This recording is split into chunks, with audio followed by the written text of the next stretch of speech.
5-6 साल पहले तो भैया इतनी कठिन जर्नी रही थी कि लिटरली मैं बताऊं 12-12 रुपये लीटर दूध बिका है मेरा। 12 रुपये लीटर। 12 रुपये लीटर।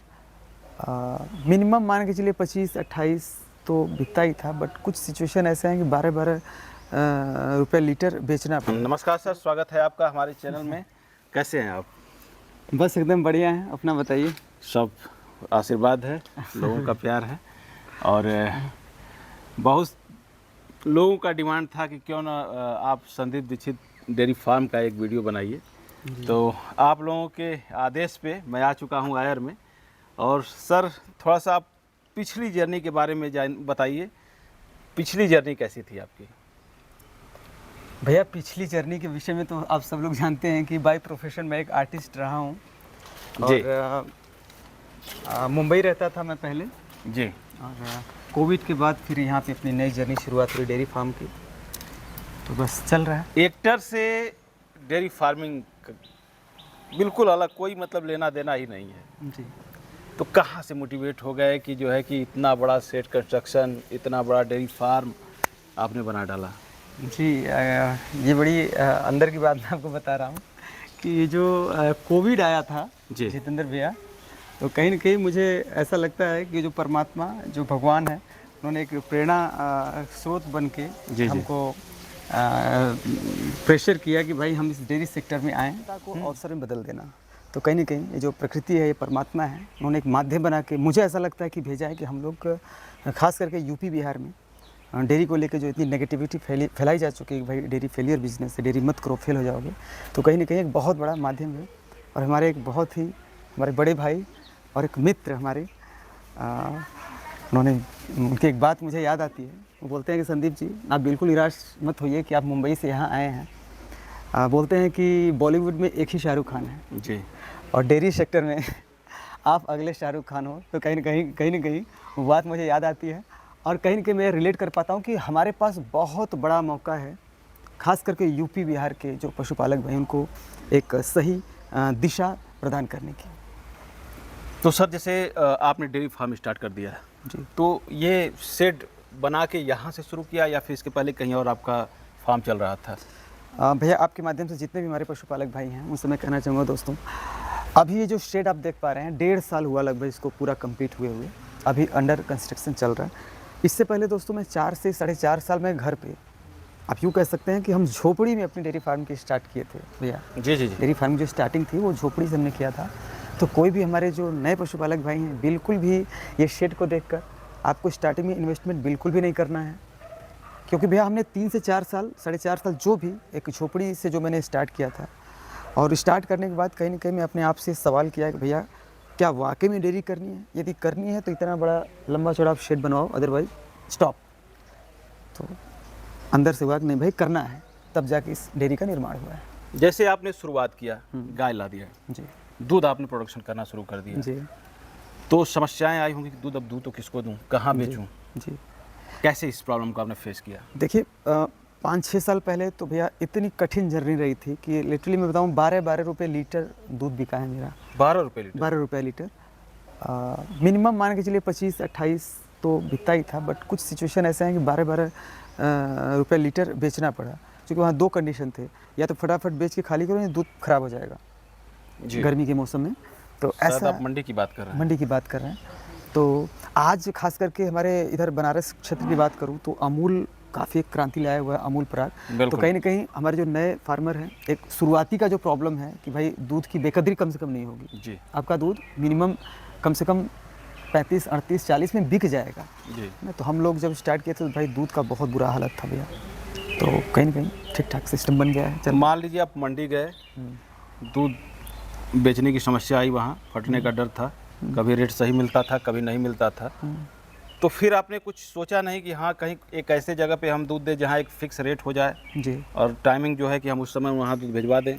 भैया देखिए वहाँ पे मेरा ये था ना कि जब हम एकदम गुणवत्ता वाला दूध हम मंडी में जाके दे सकते हैं, ठीक है, एकदम गुणवत्ता वाला दूध हम अपने बालटेरे को दे सकते हैं, तो जब वहाँ दे सकते हैं तो हम क्यों ना अपने ब्रांड को लेकर कस्टमर के पास जाएं। जी।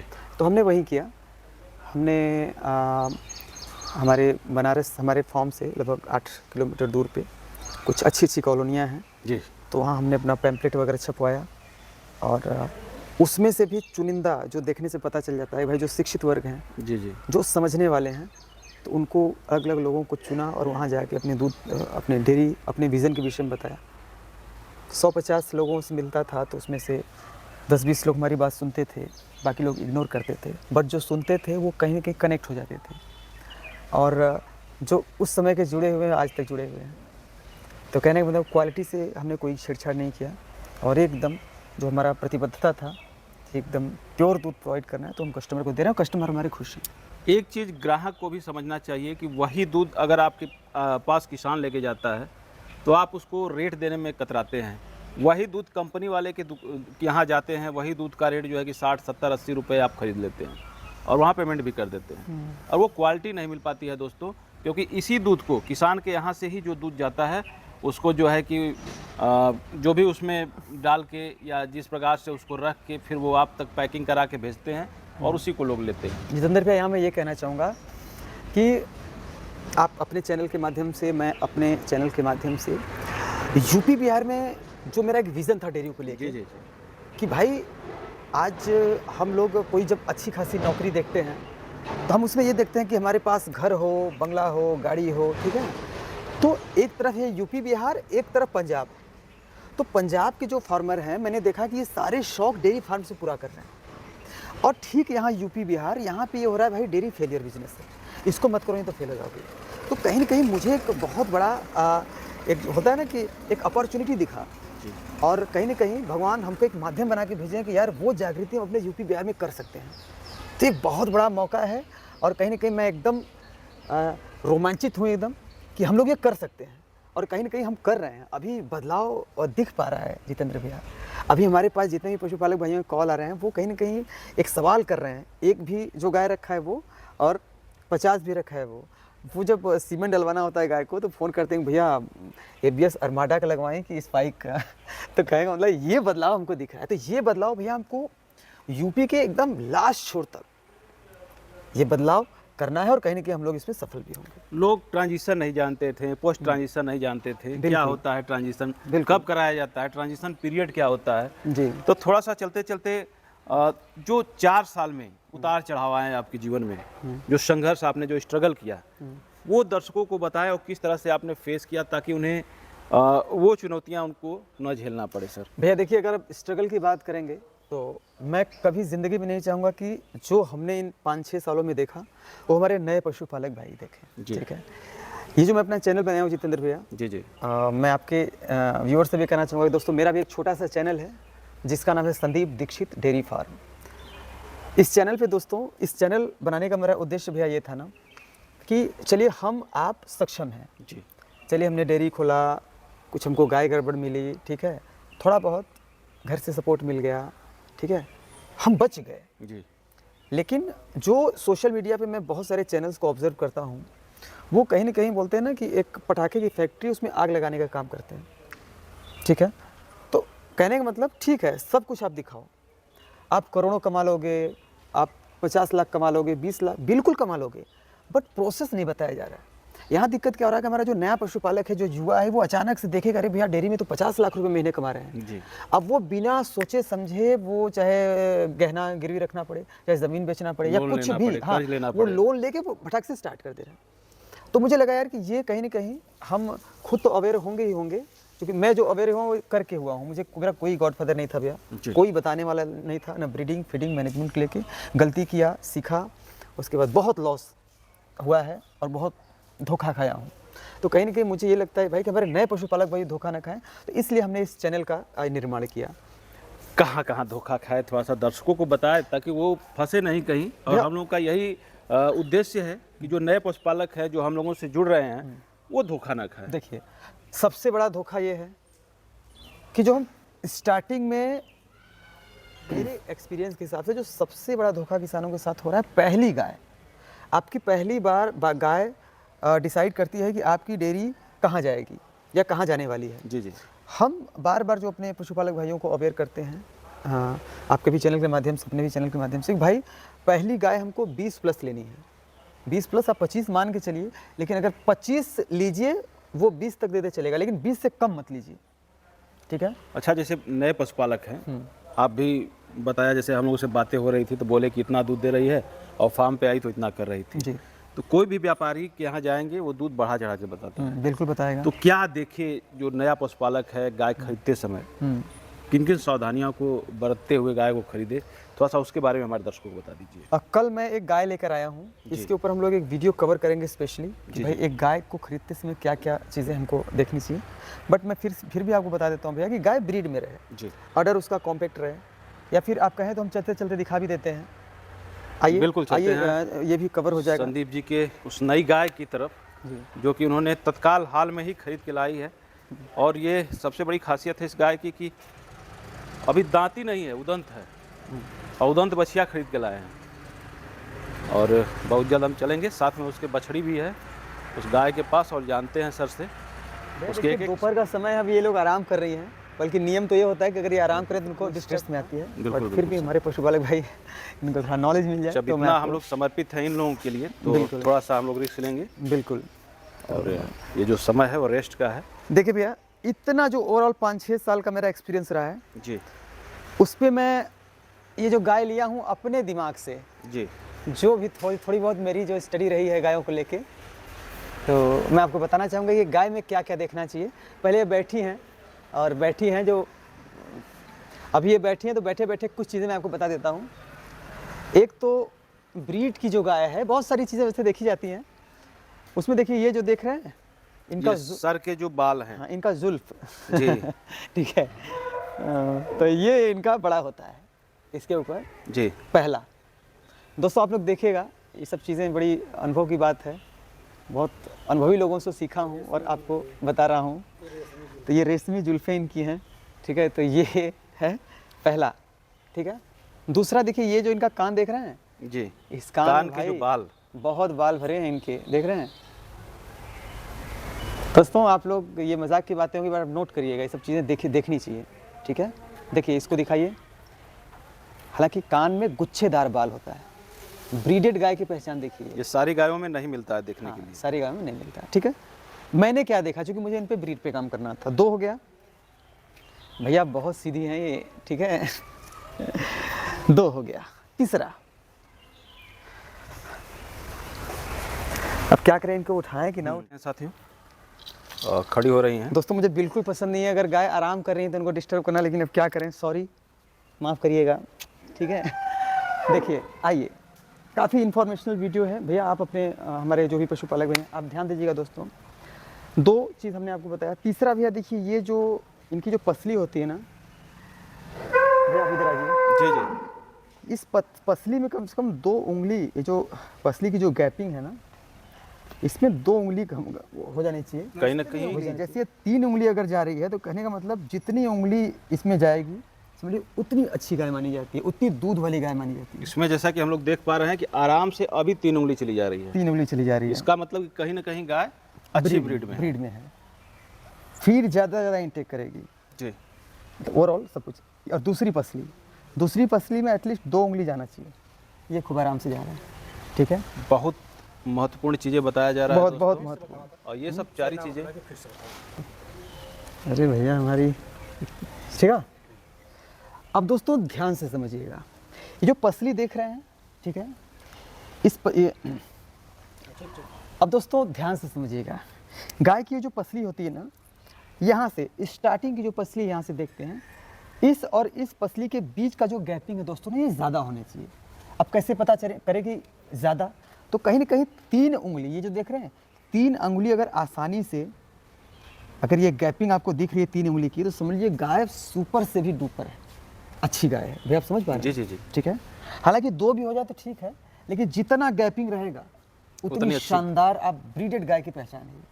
अब ये पहली पसली के बाद ये दूसरी पसली, इसमें 3 उंगली आ गए। अब आगे बढ़ते जाएंगे तो थोड़ा गैपिंग कम होता जाएगा, तो जैसे इसमें 3 है तो इसमें 2 आराम से है, देख रहे हैं जी। ये 2। अब ये जो तीसरी है इसमें भी 2 या 1 भी है तो ठीक है, ये गैपिंग होनी चाहिए, ये बहुत मुख्य पहचान में से एक है। 2-3 पहचान हो गया। चौथा हो गया भैया ये पसली, ये एकदम स्ट्रेट होनी चाहिए, देख रहे हैं ये वाला? हाँ, ये जो है एकदम स्ट्रेट होनी चाहिए, जी। ये पहचान होगी। मैंने जो स्पेशली इस गाय को लिया, आप आ सकते हैं भैया, थोड़ा आगे आएगा, है ना, इसकी थोड़ी चौड़ाई ज़्यादा होनी चाहिए, ठीक है। ये थोड़ी सी अभी मतलब एज भी कम है इसका। हाँ, 2 दांत की बच्चिया है, प्लस जिसकी गाय थी उतना ढंग से इनकी केयर नहीं किया था, बट गाय ब्रीड में थी तो हमने ले लिया। इसकी चौड़ाई ज़्यादा होनी चाहिए। अब भैया मैंने जो इस गाय को देख के लिया, तो इसका जो पीछे का पोर्शन है ना, ये चौड़ा खूब होना चाहिए। ये भी एक पहचान होती है एक दुधारू गाय की। उससे क्या फ़ायदे हैं जो ये चौड़ाई आप बता रहे हैं, फ़ायदे क्या होंगे? भाई चौड़ी रहेगी तो अडर ठीक ठाक होगा जी, ठीक है। उसके बाद ये जो लेग स्कोर है, पैर, इसके भी अब बहुत सारे बेनिफिट होते हैं। जी जी। एक तो दूध पे भी असर आपको साफ साफ दिखेगा। दूसरा, जब गाय जब डिलीवरी करती है तो बच्चा आसानी से पास करती है। मतलब अगर बड़े बच्चे का भी सीमन हम लगवाते हैं, हाँ, बड़े बुल का, जी, तो आराम से पास कर जाएगा। आराम से पास कर जाएगी। जी। और ये लेग स्कोर भी है, ये पैर मजबूत रहना चाहिए। जो पैर देख रहे हैं ना, लेग स्कोर का मतलब ये चीज़ स्ट्रेट होना चाहिए, बिल्कुल सीधा। ये मजबूत रहना चाहिए। और ये जो देख रहे हैं ना, जी, ये यहाँ से यहाँ, ये एकदम स्ट्रेट रहना चाहिए, एकदम सीधा, ठीक है। बहुत वैसे तो बहुत सारी, आप टेक्निकलिटी में जाएंगे तो बहुत सारे पहचान होते हैं, लेकिन मैं आपको मेन पहचान बता रहा हूँ। दूसरा, जो पूंछ आप देख पा रहे हैं, जी, इस पूंछ का दोस्तों, ये जो मांस देख रहे हैं ना, लास्ट मांस, ये नहीं, बाल नहीं, ये मांस जो है ये घुटने के ऊपर रहना चाहिए।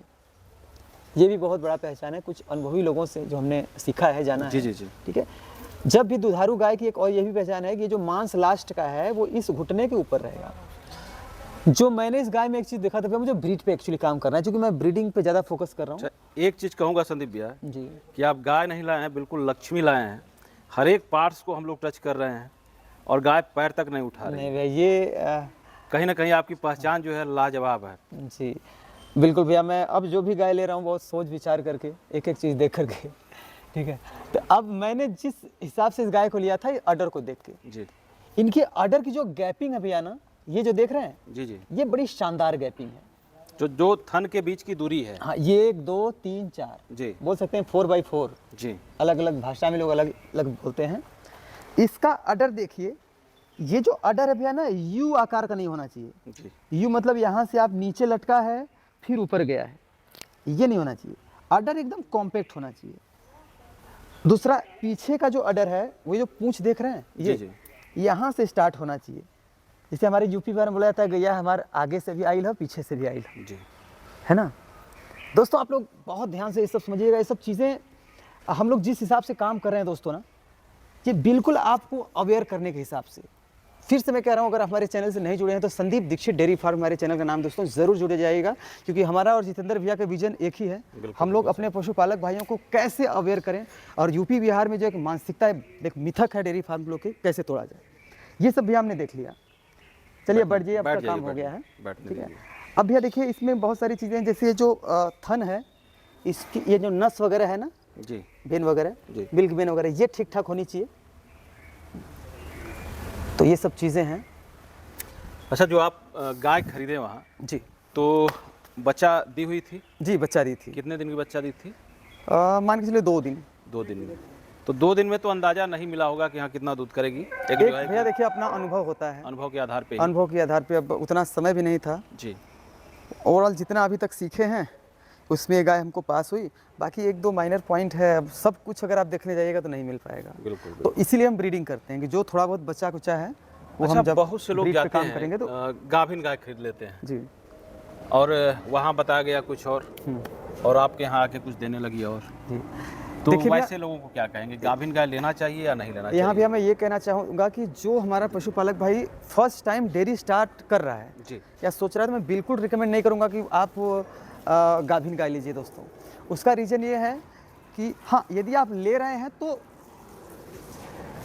10% कहूँगा, अगर आपको बहुत मन है, आपको बहुत अच्छी गाय दिख गई, तो आप पहली गाय लीजिए।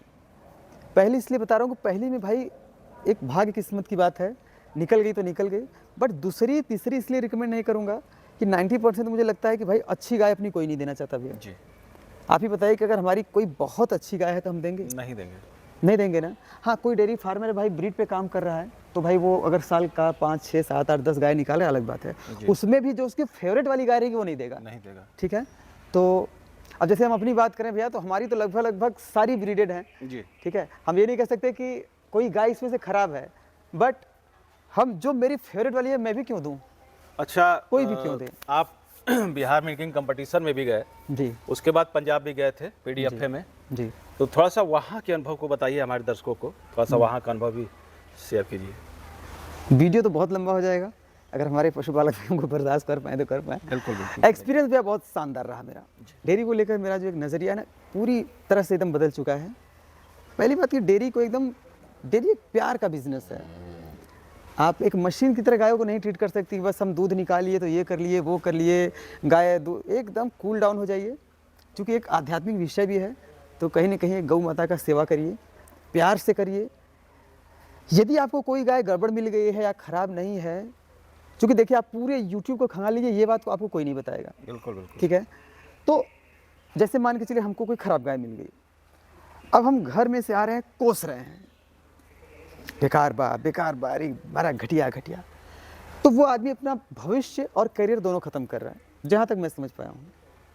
यहाँ पे हमको छोटा सा काम ये करना है कि भैया गाय थोड़ी गड़बड़ मिल गई, उस गौ माता से प्रे करना है हमको कि भैया देखिए गौ माता पूंजी ज़्यादा है नहीं, छोटा किसान हूँ, कृपया करके अपना रास्ता देख लीजिए गौ माता। ठीक है, आप ये प्रे करिए उनसे और उनका सेवा करिए। देखिएगा वो इधर उधर से कुछ ही दिन में आप देखिएगा ना, किसी न किसी माध्यम से वो गाय कोई शौकीन आदमी लेके चला जाएगा, जो कि सेवा भी करेगा उनका, तो गौ माता अपना रास्ता बना लेती हैं। बट यदि आप कोसते रहिएगा ना, आप कोसते इसमें देखिएगा ना कि पूरी स्थिति खराब करके रख देती है। इतना मतलब गौ माता में इतना पावर होता है। थोड़ा सा उस टेक्नोलॉजी के बारे में हम लोग बात कर लेते हैं, कैसे वो ब्रीडिंग करते हैं, कहाँ अभी हम लोग 40-45 पे अटके हुए हैं। बिहार में हम लोगों ने देखा जी 40 लीटर 800 या 900 ग्राम उनकी दूध दी थी कुमार संभव जी की गाय, और वहाँ 80-80 लीटर दूध गाय दे रहे हैं। जी, इसके पीछे सीधा सभ्य लॉजिक वाली बात है, बहुत इसको कॉम्प्लिकेटेड न बनाया जाए। सिंपल भी बात जो हम लोग अपने वीडियोस के माध्यम से बता रहे हैं, 20 लीटर प्लस की आप गाय लीजिए जी। ठीक। गाय में क्या देखना चाहिए हमने आपको बता दिया, अडर बहुत लटका हुआ ना हो, घुटने के नीचे थन ना हो, कॉम्पैक्ट हो। जी जी पहला आपका स्टेज पूरा हो गया। जी। दूसरा स्टेज ये है कि जब आप गाय ले लिए ठीक ठाक चले, 2-3 महीने के बाद जब वो हीट में आएंगी, हीट में आने से पहले दोस्तों कोई अच्छा मिनरल, जैसे रेप्रोमिन हो गया, CRS, अच्छे जो मिनरल हैं, आप उनको 1-2 महीना खिला दीजिए। फिर बेहतरीन सीमन, जैसे अरमांडा हो गया, स्पाइक हो गया, आप उसको डलवा दीजिए। बहुत सारे बुल हैं, मैं 1-2 बुल का नाम लिया। जी जी। अब वो डलवा देंगे भैया ना, तो जब वो बछड़ी प्रेग्नेंट होगी और जब बच्चा देगी, तो 20 लीटर की गाय है तो मान के चलिए 28 से 30 लीटर तो खूब आराम से बच्चा परफॉर्मेंस करेगी। यही लॉजिक है कि मैं बार बार कहता हूँ कि 20 लीटर प्लस। अब 12 लीटर पे अगर आप बढ़िया सीमन डलवाएंगे तो कितना इंप्रूव करेगी, बहुत करेगी 18, 19, 20। सही बात। ठीक है, तो जो काम आप 6-7 साल में करने वाले हैं, वो काम 2-3 साल में आपका स्टार्ट हो जाए। तो इसलिए मैं बोलता हूँ कि बार बार 20 लीटर प्लस की आपको गाय लेनी है। ठीक है, तो आपने गाय खरीदा, ब्रीड पे काम किया, ठीक है, दूध के विषय हम लोग बात कर लिया कि अच्छा अपने दूध का सिस्टम बना लीजिए कि सही रेट में जाए। तो अच्छा, जैसे खान पान वहाँ का, वही पंजाब से हम गाय लाते हैं, तो उतना दूध नहीं निकाल पाते हैं जितना कि वहाँ पंजाब में वो प्रोड्यूस करती है। मैं आपको बता रहा हूँ, हमारे जितने भी नए पशुपालक भाई मुझे सुन रहे हैं, देख रहे हैं, वहाँ मैंने एक चीज़ बहुत